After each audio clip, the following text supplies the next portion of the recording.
The beginning felt like a movie, didn't it? Texts every 10 minutes, surprise flowers, playlists made just for you. You probably told your best friend, "I've never been this loved." But then fast forward 6 months, and suddenly you're Googling, "Am I crazy?"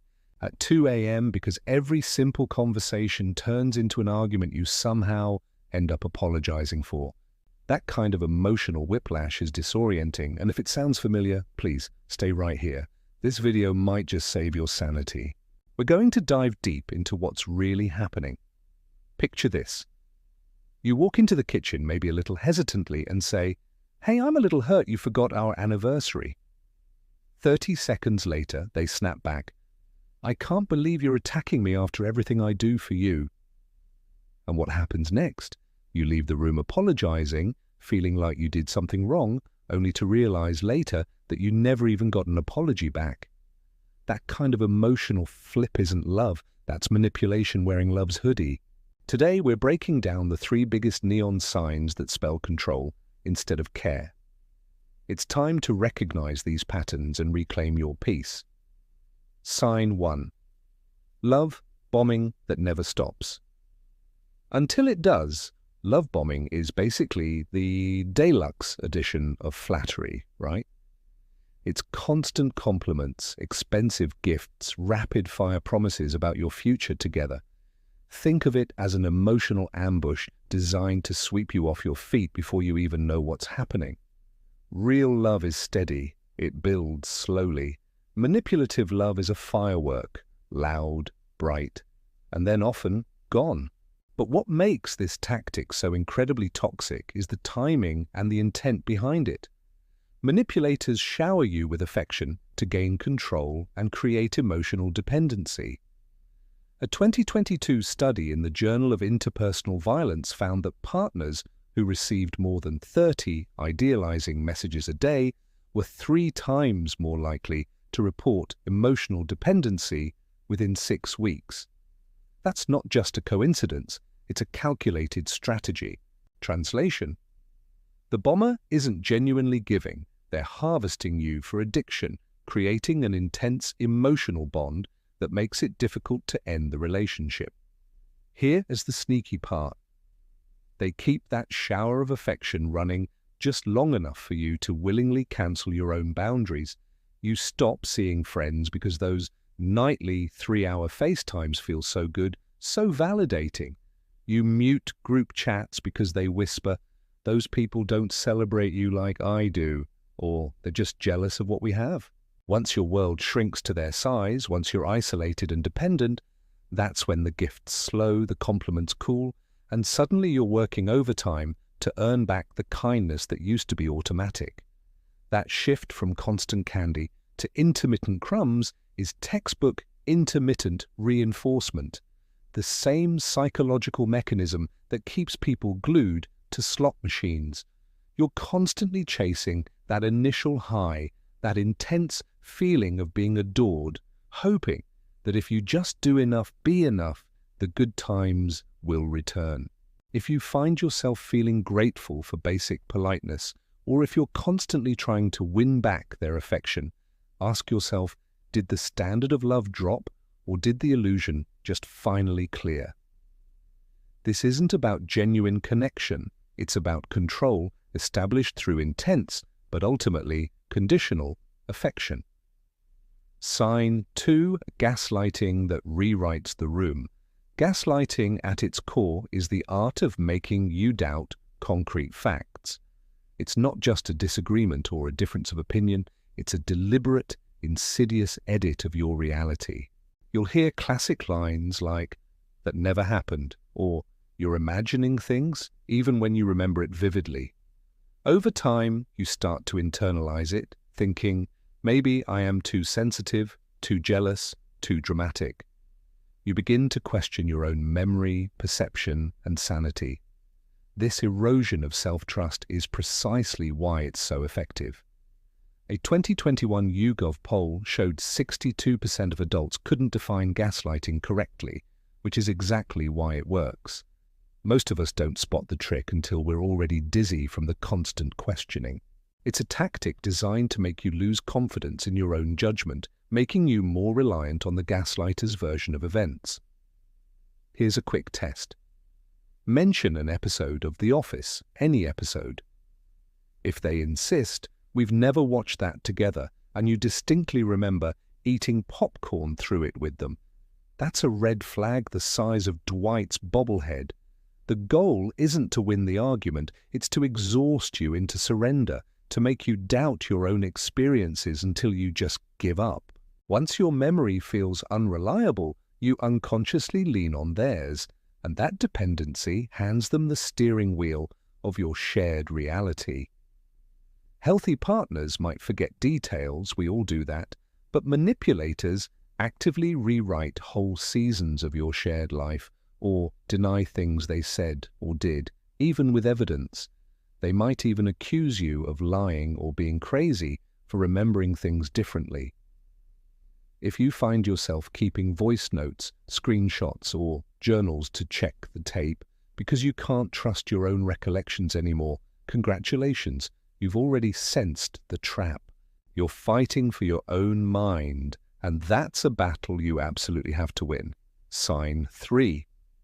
Jealousy framed as devotion. Normal jealousy pops up sometimes, we acknowledge it, and then it fades. It's a fleeting emotion. But manipulative jealousy, that's a subscription service you can't cancel. They'll say things like, "I just love you so much it hurts when anyone looks at you."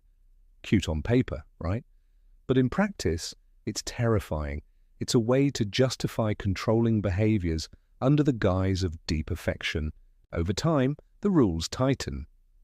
You start changing outfits to avoid attention, you delete innocent social media posts, you pre-screen stories through their mood, censoring yourself before they even have a chance to react. Psychologists call this mate guarding, and a 2023 meta-analysis linked excessive guarding to a 5-fold increase in controlling behavior within a year. It's a slippery slope where their insecurity becomes your prison. They might subtly, or not so subtly, try to isolate you from friends and family, making you more dependent on them. Notice the clever branding. They aren't possessive, they're protective. They aren't isolating you, they're prioritizing us, time. The moment you object or try to assert your independence, you become the betrayer. Why would you want strangers to see what's mine? Or if you loved me, you wouldn't need to go out without me. That guilt hijacks your right to basic social oxygen, to your own identity outside of them. It's emotional blackmail, making you feel responsible for their feelings. Real love trusts and encourages your individual connections. Manipulation monitors and restricts. If your phone battery dies and their first question isn't, "Are you okay?" but, "Who are you really with?" That's not devotion. That's a parole officer with heart emojis, and it's a sign that their jealousy is actively working to control your life. So far, we've covered the 3 big ones: endless fireworks that fade to darkness, reality rewrites that make you question your sanity, and jealousy sold as romance. Keep the scorecard handy. 2 out of 3 already spell control, not love. If any of this is clicking a little too hard, hit pause, take a breath, and drop a in the comments so other survivors know they're not alone. Sharing your experience, even anonymously, can be incredibly powerful. And hey, if you want practical tactics to set boundaries without feeling like you're setting off World War III, I've got a whole playlist dedicated to dealing with toxic dynamics. The link will be at the end. Remember, recognizing these signs is the first brave step. Section 4. What healthy looks like, so you can recalibrate. It's easy to get lost in what's wrong, so let's talk about what's right. Healthy affection grows like a tree, not a firework. It's about slow, steady rings and strong, deep roots. Compliments come without strings attached, given freely because they genuinely appreciate you, not as a means to an end. Disagreements happen, of course, but they end in compromise and understanding, not character assassination or one person always winning. Both partners are accountable, willing to admit when they're wrong, and work towards solutions together. Jealousy might show up as a quick passing feeling, voiced with vulnerability, then self-soothed. "I felt a little weird when you hugged him, but I know that's my stuff, not yours." There's trust there. Most importantly, your memories stay yours. No one edits the footage of your shared life. Your sense of self remains intact, and you're encouraged to pursue your own interests and maintain your friendships. Healthy love feels free and safe, not confusing or controlling. Keep this bar in view. Anything lower costs extra sanity you shouldn't have to pay. Section 5. How to respond, not react. Manipulators feed on urgency and emotional reactivity. Calm, clear communication is their kryptonite. When they try to twist facts or deny reality, respond with the broken record technique. Calmly repeat your truth without getting drawn into new angles or justifications. Try phrases like, "I remember it differently and that's okay," or "My experience was X." You don't need to convince them, only to hold your ground. If they escalate, end the conversation. Timeouts are boundaries, not abandonment. You're allowed to protect your peace. It's crucial to document incidents while they're fresh in your mind. Dates, times, and specific statements can be invaluable if you ever need outside support. This isn't about being paranoid, it's about protecting your reality. And please, tell one trusted friend or family member what's happening. Secrecy is the greenhouse gas that lets manipulation grow, making you feel isolated and alone. Talking to someone you trust can offer perspective and validation that you might not be getting in the relationship. Finally, if you sense any danger or if the manipulation escalates to abuse, skip the comments section and call a local hotline or the National Domestic Violence Hotline at 1-800-799-SAFE. You deserve help, support, and safety, not hero points for enduring emotional abuse. Taking steps to protect yourself is a sign of strength, not weakness. Knowledge is power, but shared knowledge is a shield. Share this video with anyone who's dating again after a messy breakup, or someone who just needs to hear this message. Algorithms boost signals, but survivors boost each other. Let's create a ripple effect of awareness and empowerment. Love should feel like a safe, warm porch light guiding you home, not a harsh police spotlight that leaves you feeling exposed and interrogated. If your romance keeps you guessing, doubting your own mind, or constantly apologizing for simply existing, it's not love. It's manipulation wearing a really convincing perfume. Remember the 3 signs: love bombing that turns to neglect, gaslighting that rewrites your brain and makes you question your sanity, and jealousy masquerading as flattery or protection. Spot them early, name them out loud, and choose yourself first. You're not crazy, you're not broken, and you're definitely not alone in experiencing this.